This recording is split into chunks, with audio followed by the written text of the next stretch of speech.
Hey, hello everybody, welcome to CM42 TV. We're here today to talk about a brand new horror film by the name of A Quiet Place, directed by John Krasinski and also stars John Krasinski along with his real life wife, I believe, Emily Blunt, in this brand new horror film that I was lucky enough to catch in the cinema. And those of you who know me through listening to my podcast and stuff like that, and maybe even watching other movie reviews here on YouTube, might know that I'm not a big fan of horror movies. It's just not my genre. I do not understand it. I believe they're a waste of time. And I know that's an unpopular opinion, but it's my unpopular opinion. I'm just not a big fan of them. That's just the nature of my my movie watching and my movie interest. It's just not, no horror film is in my top 30 or whatever favourite films, and that's just me. That's just, everyone has their own taste and stuff.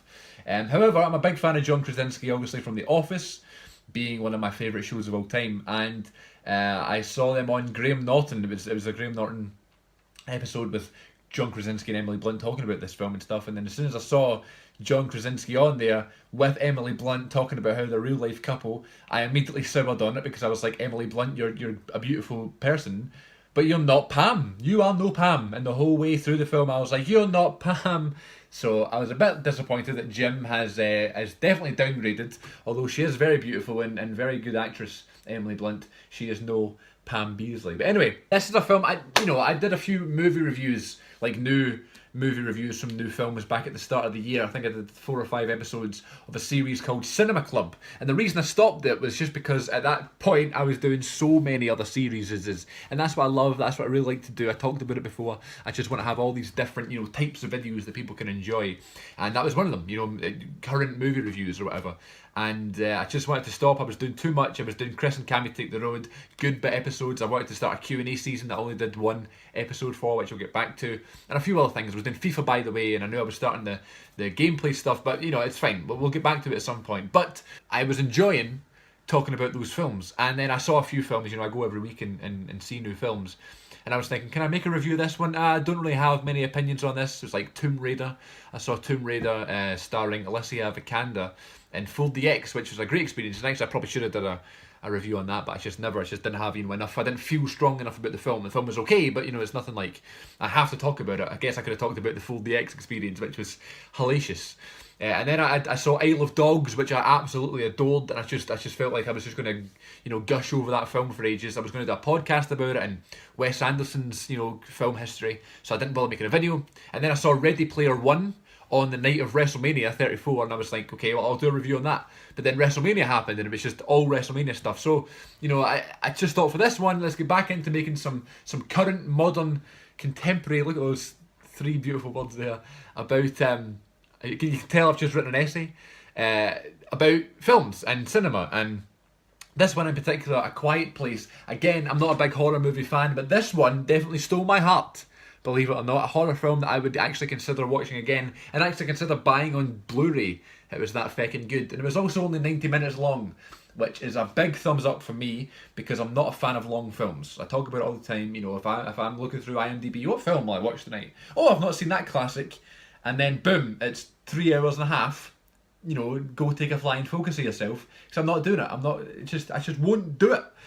It's different if it's in the cinema, and it's like, we're going to see Infinity War in a couple of weeks, obviously, for when the new Avengers film comes out, and that's 2.5 hours long, and I'm already dreading that, but it's fine because it's like an experience, and you're going to the cinema and you're making a day of it and stuff, so it's part of a big saga, and it's going to be worth it, I suppose. That film's going to be feckin' mental. So it's very appealing and very attracting when I see a film at 90 minutes, especially someone like Emily Blunt, who I think is great, and of course John Krasinski, who I'm a big fan of.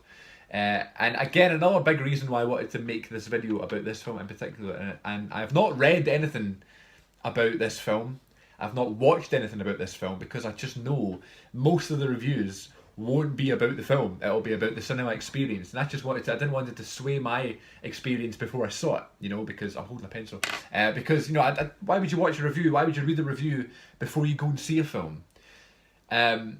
And the point I'm trying to make here is that this is called A Quiet Place, right? And yeah, of course, you have to take that with a pinch of salt. But people just don't. And, I was relatively lucky. I'd heard a few things, I'd talked to a few people about this film, and people were saying, oh, my cinema experience was bad, I really hope you have a good one. And I was thinking, it must just because, it's a horror film and it's kind of jumpy. Like, when I went to see It in the autumn last year. You know, that was kind of weird. You know, it was like there was a jump scare and then everybody was laughing and talking and stuff. I thought it was going to be along the lines of that, and you know, it didn't bother me in the slightest because, you know, I'm not a horror film guy. I don't go and see them very often. So this film, obviously it's called A Quiet Place. I didn't quite understand how quiet the film was going to be, and I love that. I just think that's so gripping. It brings you in. It makes you lost in the film when there's a great soundtrack or when there's nothing. You know, it's I love it. Voiceovers, you know, quiet music, building up music, eerie music, atmospheric music. It just helps the whole experience of the film. I just loved the fact that it was very quiet and there was hardly any dialogue. A couple of lines per character the whole film, which was great. All of it was sign language and stuff because one of John Krasinski's daughters is deaf, and I love that touch as well. How whenever you were hearing what she heard, there was nothing, and then when it cut to someone else's hearing, it was, you know, the atmosphere around them and stuff. Basically, if you don't know, it's a few years in the future. I've got an itchy nose. A few years in the future, and this alien creature thing has taken over the planet or taken over the country, and it is only attracted by sound. It's blind. It can't sense smell. It's nothing like that. It's all about, you know, about sound. If you hear something, you know, within seconds, the creature pounces on you. So they're very, very careful.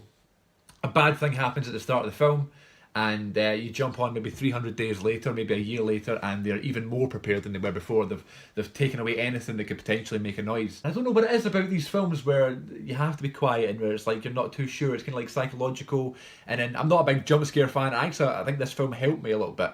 I've gotten a little bit better at jump scares and stuff. It's just I don't get why people would want to get scared. But you know, whatever floats your boat. So yeah, I love the how focused you had to be in this film. Yeah, if you can get lost in a film, that is the true beauty of cinema. That's how you can get lost in it. That's how you can fall in love with a film if you're totally invested in a film. And things like this, the use of sound and the use of suspense, and even the jump scares in some aspects. And I thought the creatures were almost too daft, but on that line between being too daft, if you know what I mean. They were daft, but it was a horror film, and it's going to be daft anyway. But it wasn't. It didn't put me off like, oh, this is ridiculous, you know. So I love the aspect of very little sound, about having to be quiet.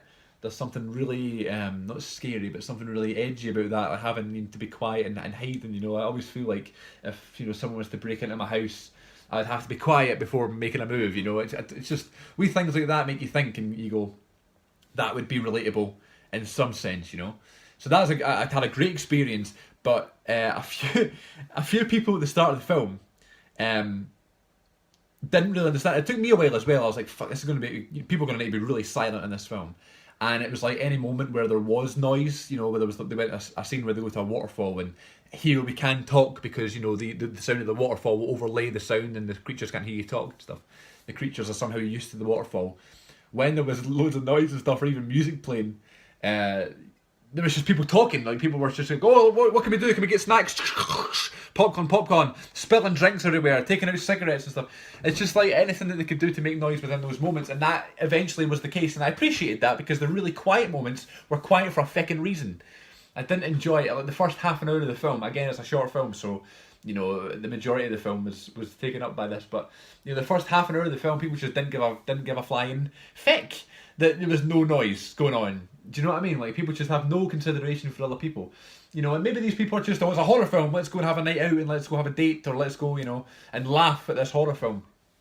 For me, who is a weekly moviegoer, no, and it's just common sense that when you sit down and watch a film, you're sitting down to watch a film.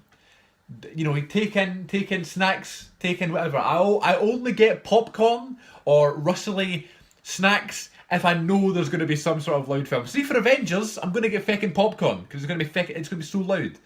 But for this film, I got a bottle of water and a bottle of iced tea. Sorry, and that was it. Do you know what I got actually? I was actually very smart. I got toffee poppets because I knew they make no noise. They don't go. They don't crunch. The packet just roll out, and that's you. No noise whatsoever. Some people. And I'm sorry, if you go into the film and you've got your jelly sweets and you bought them, fair enough, eat them. Either eat them really quickly or realise that this is going to hinder other people's experience, and if you see the type of film that it is and you can hear the type of film that it is, save your fucking sweets till after the film. What a lovely train journey home or a car journey home, you get a wee snack on the way home. Why? Are you hungry? Are you hungry in the cinema? Is the film that poor that it's making you think about your dinner that you have to eat for at least half an hour or 45 minutes of like the first eventually people got the hint and realised I'm the only one making noise here and stopped and only made the noise when there was a loud portion of the film. So that was a tad annoying, especially when they're so close to you as well. Like, it's fine, it's a cinema, people move and stuff, like everything in the cinema is louder. You know what I mean? Even doing this in the cinema makes a noise. Just because, you know, it's a place where you're not supposed to make noise, but people don't get that. And I mean, go see a film with the word quiet in the feckin' title. Don't take rustly sweets. And if you do have rustly sweets, save them! Don't eat them! When I'm trying to focus and then, like, you're on the edge of your seat, you're all tense. Holy feck, something's gonna happen here, I don't want to swear. Something's gonna happen. And you're taken out of it by... and then something happens and you're even more scared because you didn't see it coming.